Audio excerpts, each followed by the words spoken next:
Fort Kochi Shri Karthikeya Sreedharmasastha ക്ഷേത്രത്തിലെ മഹോത്സവത്തിന് തുടക്കമായി. ഫോർട്ട് കൊച്ചി ശ്രീ കാർത്തികേയ ശ്രീധർമ്മശാസ്ത്ര ക്ഷേത്രത്തിലെ മഹോത്സവത്തിന് തുടക്കമായി. വ്യാഴാഴ്ച വൈകിട്ട് 6:32-നും 8-നും മധ്യേ പൂജനീയരായ കെ അജയൻ തന്ത്രിയുടെയും ശശികുമാർ മേൽശാന്തിയുടെയും മുഖ്യ കാർമ്മികത്വത്തിലായിരുന്നു തൃക്കൊടിയേറ്റ നടന്നത്.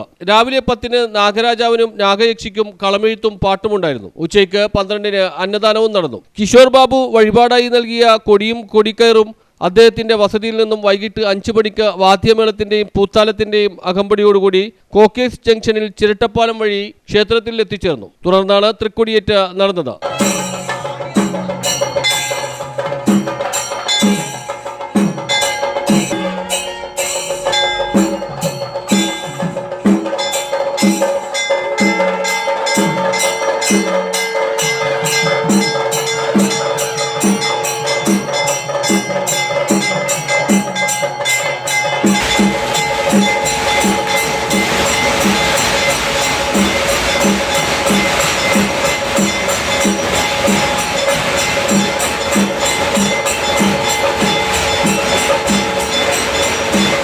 തുടർന്ന് അത്താഴപൂജയും വിളക്കെഴുന്നള്ളിപ്പും ഉണ്ടായിരുന്നു. 7:30 മുതൽ മരുത്തോർ വട്ടൻ കണ്ണനും സംഘവും അവതരിപ്പിച്ച ഓട്ടംതുള്ളൽ നടന്നു. 2-ാം ദിവസം ഉച്ചയ്ക്ക് നടന്ന അന്നദാനത്തിൽ നിരവധി ഭക്തജനങ്ങളാണ് പങ്കെടുത്തത്. കൊച്ചി നഗരസഭാ പ്രതിപക്ഷ നേതാവ് അഡ്വക്കേറ്റ് ആന്റണി കുരിത്തറയാണ് അന്നദാനത്തിന്റെ ചിലവ് വഹിച്ചത്. വൈകിട്ട് 7:30 മുതൽ മ്യൂസിക്കൽ ഡാൻസ് നൈറ്റ് അരങ്ങേറി. 3-ാം ദിവസത്തിൽ ഉച്ചയ്ക്ക് 12-ന് അന്നദാനവും വൈകിട്ട് 6:30-ന് താലം കാവടി ഘോഷയാത്രയും നടക്കും. കാർത്തികേയ ക്ഷേത്ര കാവടി ആഘോഷ കമ്മിറ്റിയുടെ ആഭിമുഖ്യത്തിൽ നടത്തുന്ന താലം കാവടി ഘോഷയാത്ര വെളി ഗ്രൗണ്ടിൽ നിന്നും ആരംഭിച്ച് വിവിധ താളവാദ്യമേളങ്ങളോടുകൂടി KB ജേക്കബ് റോഡ് വഴി കാർത്തികേയ ക്ഷേത്രത്തിൽ എത്തിച്ചേരും. വൈകിട്ട് 7-ന് ദേവി തിരുവാതിര ഗ്രൂപ്പ് മട്ടാഞ്ചേരി അവതരിപ്പിക്കുന്ന തിരുവാതിര അരങ്ങേറും. 4-ാം ദിവസമാണ് പള്ളിവേട്ട മഹോത്സവം നടക്കുന്നത്. രാവിലെ 8-ന് കാഴ്ച ശ്രീബലി ചിരട്ടപ്പാലം ജംഗ്ഷനിൽ നിന്നും ആരംഭിക്കും. കാഴ്ച ശ്രീബലി ക്ഷേത്രത്തിൽ എത്തിച്ചേരുമ്പോൾ ക്ഷേത്ര നടക്കൽ പറ വഴിപാട് ഉണ്ടായിരിക്കും. പകൽ 12:30 മുതൽ 2 മണിവരെ അന്നദാനം നടക്കും. വൈകിട്ട് 5-നാണ് പകൽപൂരം. വെളി ജംഗ്ഷനിൽ നിന്നും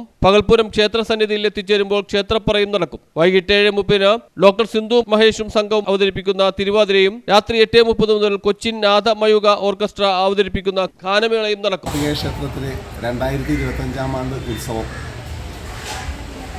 മാർച്ച് 6-ാം തീയതി വ്യാഴാഴ്ച വൈകുന്നേരം ദീപാരാധനയോടനുബന്ധിച്ച് അജയൻ തന്ത്രികളുടെ മുഖ്യകാർമ്മത്തിൽ കൊടിയേറ്റ് കർമ്മം നടക്കുകയും തുടർന്ന് മറ്റ് ക്ഷേത്ര ചടങ്ങുകളും കളമെഴുത്തും പാട്ടും മറ്റ് ചടങ്ങുകളും കാര്യങ്ങളൊക്കെ നടക്കുകയും എല്ലാ ദിവസവും ഉച്ചയ്ക്ക് മഹാ അന്നദാനം നടക്കുകയും 2-ാം ദിവസമായി ഇന്ന് കൊച്ചി കോർപ്പറേഷൻ പ്രതിപക്ഷ നേതാവായ ആന്റണി കുരിത്തറയുടെ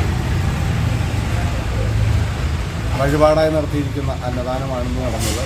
തുടർന്ന് എല്ലാ ദിവസവും മഹാ അന്നദാനം ഉച്ചയ്ക്കുണ്ടായിരിക്കുന്നതാണ്. 5-ാം ദിവസമാണ് ആറാട്ട് മഹോത്സവം നടക്കുന്നത്. ആറാട്ട് മഹോത്സവത്തിന്റെ അന്ന് രാവിലെ 8:30-ന് കാഴ്ച ശ്രീബലി പട്ടാളം ജംഗ്ഷനിൽ നിന്നും ആരംഭിക്കും. പകൽ 12:30 മുതൽ 2 വരെ അന്നദാനം നടക്കും. വൈകിട്ട് 5:30-നാണ് പകൽപൂരം. പകൽപൂരം ക്ഷേത്രത്തിൽ എത്തിച്ചേരുമ്പോൾ ക്ഷേത്ര നടക്കൽ പറവഴിപാട് ഉണ്ടായിരിക്കും. ദീപാരാധനയെ തുടർന്ന് ഭഗവാന് പുഷ്പാഭിഷേകം നടക്കും. വൈകിട്ട് 7 മണിക്ക് വഞ്ചിക കലാസമിതി അവതരിപ്പിക്കുന്ന കൈകൊട്ടിക്കളി അരങ്ങേറും. 8:30 മുതൽ കാലടി ദ്രാവിഡ സംസ്കൃതി നാടൻപാട്ട് കലാസമിതി അവതരിപ്പിക്കുന്ന നാടൻപാട്ടും ദൃശ്യാവിഷ്കാരവും അരങ്ങേറും. KJ മാക്സി MLA ആണ് ഇതിന്റെ ചിലവ് വഹിക്കുന്നത്. രാത്രി 1:30-നും 3:30-നും മധ്യയാണ് ആറാട്ട്. തുടർന്ന് ആറാട്ട് എഴുന്നള്ളിപ്പ് ചിരട്ടപ്പാലം ജംഗ്ഷനിൽ നിന്നും ആരംഭിക്കും. രാവിലെ 5-ന് കൊടിയിറക്കുന്നതോടെ ക്ഷേത്രോത്സവം സമാപിക്കും. News bureau, fort Kochi.